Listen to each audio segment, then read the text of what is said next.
Now सप्तमी तत्पुरुष समास। सप्तमी तत्पुरुष समास में वैसे भी कहते हैं कि इन, ऑन, अमोंग शब्द के अर्थ में प्रत्यय लगता है, या गुजराती प्रत्यय हो तो माँ, पर, ऊपर, अधिकरण, स्थान या प्लेस दर्शाता है सप्तमी तत्पुरुष समास। और साइन देखे तो कोई भी शब्द यानी एक्सेलेंट के अर्थ में हो, last word, first word noun and second word excellent के अर्थ में, फॉर एग्जाम्पल श्रेष्ठ, कुशल, निपुण, प्रवीण, पटु, उत्तम, दक्ष, ये सारे वर्ड क्या है, बेस्ट के अर्थ में है, एक्सेलेंट के अर्थ में।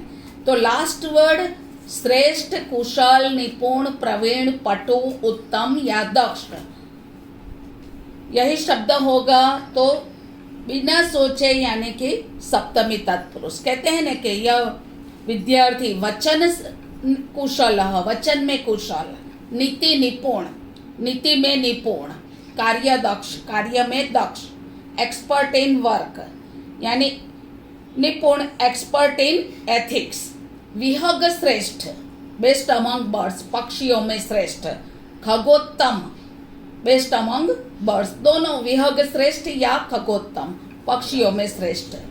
शिलालिखितम शब्द का अर्थ है रिटन ऑन अ स्टोन, पत्थर पर लखाएलो शिलालिखितम। भोजन रुचि, भोजन के प्रति रुचि यानी भोजन में रुचि, तो यहाँ वह भी रुचि शब्द, कोई भी नाउन के बाद रुचि आएगा तो सप्तमी, जिसमें भी रुचि है। तो श्रेष्ठता दर्शक रूपों, कोई विश्वास पात्र दर्शक रूपों या रुचि के साथ सप्तमी तत्पुरुष शब्द लगता है। इसके बाद नय तत्पुरुष, नय यानी कि नग तत्पुरुष। नय तत्पुरुष समास में यहाँ आगे साइन याद रखने की है।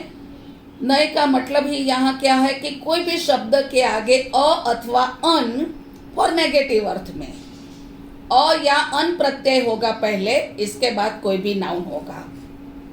नग तत्पुरुष यानी कि नए तत्पुरुष में सबसे पहले अ साइन या अन साइन, फॉर एग्जाम्पल असत्य, अधर्म, अनृतम, अपरिचित, अकार्य, अनागत, आगे अ।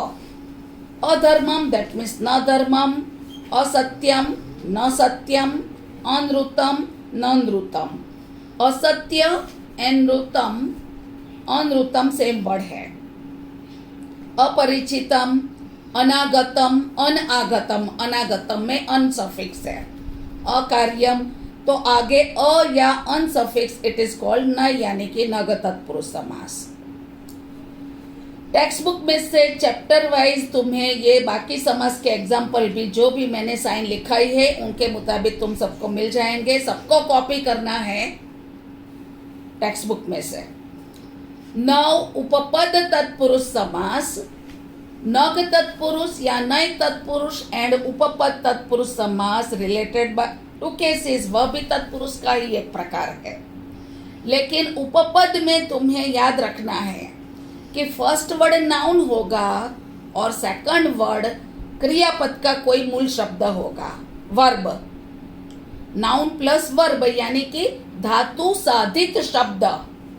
धातु साधित शब्द यानी क्रियापद નું મૂળ स्वरूप, चाहे लास्ट में स्थ प्रत्यय हो, स्थ कोई भी नाउन के पीछे स्थ, फॉर एग्जाम्पल गृहस्थ। एंड गुजराती इन गुजराती प्रत्यय नार बोलाय જ્યારે એનો વિગ્રહ કરીએ ત્યારે, ગૃહસ્થ દેટ મીન્સ ઘરમાં રહેનાર, નાર પ્રત્યય આવે એટલે ઉપપદ તત્પુરુષ સમાસ કહેવાય। એટ લાસ્ટ છેલ્લે દા પ્રત્યય આવે, નર્મદા, યશોદા। નર્મ એટલે આનંદ આપનાર, યશ આપનાર। યા જહ, ઝા, જમ એ પણ છેલ્લે ક્રિયાપદ છે, જ એટલે બોર્ન, જન્મવો। ચાહે અગ્રજ, અનુજ या मनुज या अग्रजा, अनुजा या आत्मज, ये शब्द के पीछे लास्ट में जा, अग्रज या अनुज that means younger brother and elder brother and younger brother, अग्रज एंड अनुज, या अग्रजा, अनुजा, एल्डर सिस्टर, यंगर सिस्टर, मोटे बहन, नानी बहन। या आत्मज, દેટ મીન્સ સન, દીકરો, આત્મજા દીકરી, સન એન્ડ ડોટર. તો જહ જા જમ છેલ્લે, છેલ્લે સ્થ પ્રત્યય, છેલ્લે દા, છેલ્લે જનું સંસ્કૃતમાં, ગુજરાતી હિન્દીમાં ખાલી જ ને જા હોય, જ્યારે સંસ્કૃતમાં જમ પણ આવે. પંકજમ, સરોજમ, નપુસકલિંગના શબ્દ હોય ત્યાં જમ બોલાય. પંકે જાયતે ઇતિ પંકજમ, દેટ મીન્સ પંક યાની કાદવ, જન એટલે જન્મવું, કાદવમાં જન્મનાર. યા સરોજમ, સરહ જાયતે ઇતિ યાની સરોવરમાં જન્મનાર. એટલે નાર પ્રત્યે બોલાતા હોય, ગૃહસ્થ ઘરમાં રહેનાર, ગૃહે તિષ્ઠતિ ઇતિ. તો સંસ્કૃત વિગ્રહ આપણે નથી યાદ રાખવાનું, આપણે ખાલી સાઇન યાદ રાખીશું એટલે જલ્દી તમને યાદ રહેશે. અને નાર પ્રત્યય મનોહર યા મનને આનંદ આપનાર કે મનને હરી લેનાર. મનોજ શાંતિકર, શાંતિ આપનાર કે કરનાર. ધુરંધર, ધર સાઇન યા મુરલીધર ગુજરાતીમાં, ધુરંધર યા મુરલીધર. તો ધર સાઇન બી ધર એટલે ધારણ કરવું, ધુરાને ધારણ કરનાર, મુરલીને ધારણ કરનાર. આ બધી સાઇન છેલ્લે હોય, ક્રિયાપદ છેલ્લે ક્રિયાપદનો મૂળ શબ્દ હોય એને ઉપપદ તત્પુરુષ સમાસ કહેવાય. ઓકે, શુભમસ્તુ.